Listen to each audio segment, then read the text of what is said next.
mempresentasikan hasil analisis artikel saya yang berjudul Pengaruh Sanitasi Lingkungan dan Perilaku Keluarga terhadap Kejadian Penyakit Demam Berdarah Denggi atau DBD di Kecamatan Benai, Kabupaten Kuantan, Singingi.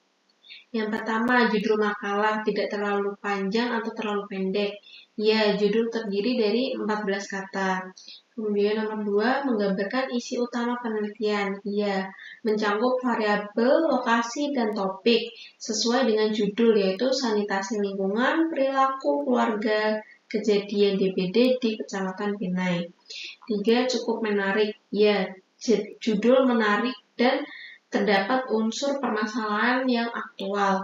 Kemudian nomor 4, tanpa singkatan. Selain yang baku, ya hanya terdapat singkatan DBD yang umum dan baku. Kemudian pengarang dan institusi. 5, nama-nama ditulis sesuai dengan aturan jurnal. Ya, tertulis lengkap. Nama penulisnya yaitu Retno Wulandari, Rasol Hamidi, dan PHQ. Kemudian abstrak. 6. Abstrak 1 paragraf atau terstruktur. Jawabannya iya, disajikan dalam 1 paragraf penuh. Kemudian nomor 7, mencakup komponen imrat.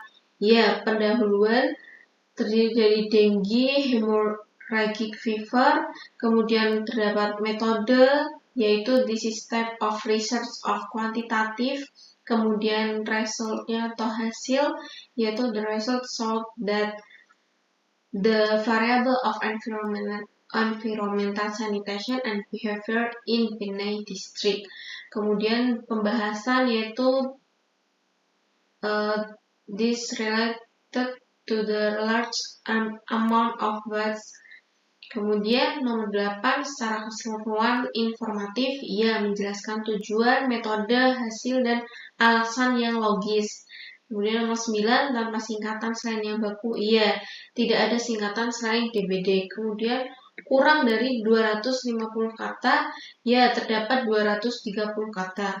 Kemudian pendahuluan nomor 11, ringkas terdiri dari 2 sampai 3 paragraf. Ya, terdiri dari 3 paragraf. Kemudian nomor 12, paragraf pertama mengemukakan alasan dilakukan penelitian. Ya, terdapat pada paragraf 1 yaitu kejadian DBD dapat dipengaruhi oleh berbagai faktor seperti ekonomi, yaitu ekonomi yang rendah akan berisiko terhadap kejadian DBD. Kemudian 13, paragraf berikut menyatakan hipotesis atau tujuan penelitian. Ya, yaitu penelitian ini this study aims to determine the effect of environmental situation and family behavior on the incidence of dengue hemorrhagic fever in Benai District, Kuantan, Singingi, Regency. Kemudian didukung dengan pustaka yang relevan. Ya, terdapat pada paragraf 1 dan 2 mengutip dari WHO 2009, kemudian ada Departemen Kesehatan Republik Indonesia di tahun 2013. Kurang dari 1 halaman, ya pendahuluan selesai dalam halaman 57 dan 58. Kemudian metode disebutkan desain, tempat, dan waktu penelitian. Iya, pada paragraf 4 penelitian ini dilaksanakan di Kecamatan Singingi.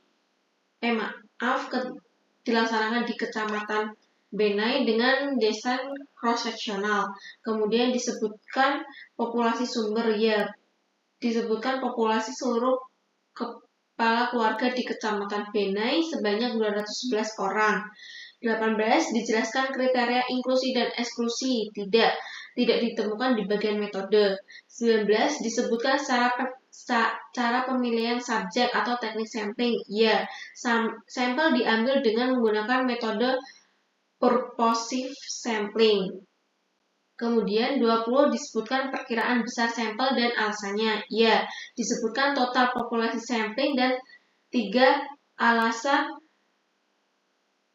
memilih 3 desa, yaitu karena jumlah penderita DBD di wilayah tersebut lebih banyak dibandingkan dengan desa yang lainnya.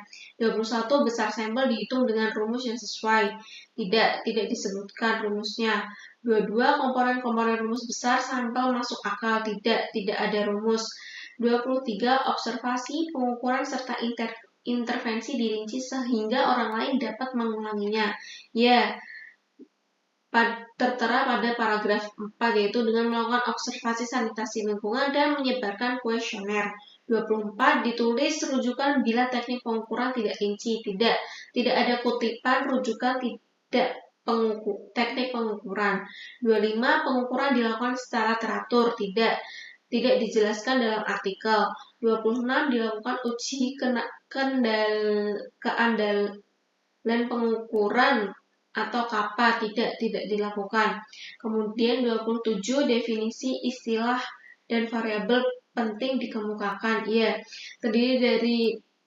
terdapat deskripsi tentang sanitasi tempat air dan perilaku. Kemudian 28. Ethical clearance diperoleh. Tidak ada informasi etika atau izin penelitian. 29. Persetujuan subjek diperoleh. Tidak disebutkan. 30. Disebut rencana analisis batas kemaknaan dan power penelitian. Ya, yaitu dengan chi-square test dan regresi logistik biner. 31. Disebut program komputer yang dipakai. Tidak disebutkan. Kemudian pada hasil disertakan tabel karakteristik subjek penelitian. Ya, terdiri dari tabel 1, distribusi frekuensi responden.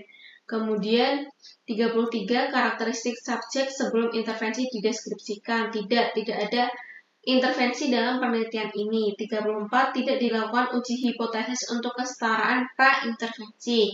Tidak relevan karena penelitian menggunakan desain cross-sectional yang tidak melibatkan intervensi terhadap subjek. 35. Disebutkan jumlah subjek yang diteliti. Ya, pada paragraf pada tabel 1, yaitu dari 211 responden yang diteliti. Kemudian 36. Dijelaskan subjek yang drop out. Tidak disebutkan. 37. Ketepatan numerik dinyatakan dengan benar. Ya, tabel-tabel informatif, akurat, konsisten, seperti contoh jumlah responden 211 orang. Kemudian 38. Penulisan tabel dilakukan dengan tepat. Ya, format tabel sesuai dengan kriteria. Kemudian 39. Tabel dan ilustrasi informatif dan memang diperlukan. Ya, tabel mudah dipahami. 40. Tidak semua hal di dalam tabel disebutkan pada nas. Ya, hanya pada bagian yang penting yang dirinci. 41. Semua outcome yang penting disebutkan dalam hasil. Ya, semua variabel utama dibahas secara tuntas. 42. Subjek yang di drop out diikutkan dalam analisis. Tidak disebutkan. 43. Analisis dilakukan dengan uji yang sesuai, yaitu chi-square dan regresi logistik. Kemudian 44. Ditulis hasil uji statistik, degree of freedom, dan nilai P. Ya, pada tabel 2 dan 4. Kemudian 45. Tidak dilakukan analisis yang semula tidak direncanakan. Ya, semua analisis sesuai tujuan awal. 46. Disertakan interval kepercayaan. Tidak disebutkan secara eksplisit. 47. Dalam hasil tidak disertakan komentar atau pendapat. Ya, disampaikan secara objektif. Kemudian pembahasan,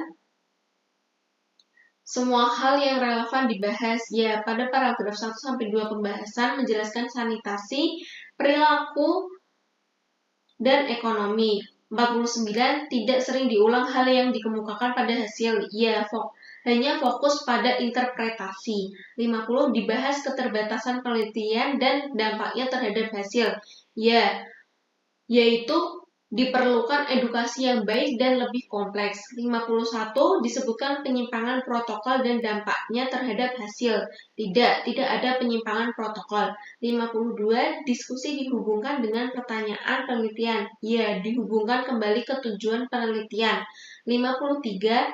Dibahas hubungan hasil dengan teori atau penelitian terdahulu. Ya, dan di sini terdapat menyebutkan penelitian Yuka pada 2011, kemudian penelitian dari Mubarokah di tahun 2013, WHO, dan Sucina di tahun 2016. 54 dibahas hubungan hasil dengan praktik klinis. Ya, menjelaskan pentingnya edukasi PSN. 55 efek samping dikemukakan dan dibahas, tidak relevan atau bukan uji klinis. 56 disebutkan hasil tambahan selama observasi. Ya, seperti pengaruh tempat umum. 57 hasil tambahan tersebut tidak dianalisis secara statistik. Ya, disampaikan secara deskriptif. 58 disertakan simpulan utama penelitian. Ya, terdapat pengaruh sanitasi lingkungan terhadap kejadian DBD. 59 simpulan didasarkan pada data penelitian. Ya, berdasarkan hasil analisis bivariat dan multivariat. 60 simpulan tersebut sahih. Ya, simpulan sesuai dengan analisis. 61 disebutkan generalisasi hasil penelitian. Ya, yaitu di Kecamatan Benai, Kabupaten Kuantan, Singingi. 62 disertakan saran penelitian selanjutnya. Ya, pada paragraf pembahasan terakhir, himbauan edukasi lebih kompleks dibutuhkan. 6. Ucapan terima kasih. 63. Ucapan terima kasih ditujukan pada orang yang tepat, ya, yaitu kepada kedua pembimbing peneliti, kemudian pihak Kecamatan Benai. 64. Ucapan terima kasih dinyatakan secara wajar, ya, tidak berlebihan, hanya satu paragraf. Untuk daftar pustaka disusun secara sesuai aturan, ia menggunakan format apa. 66. Kesesuaian citasi pada nas dan daftar pustaka, ya, referensi konsisten dengan narasi.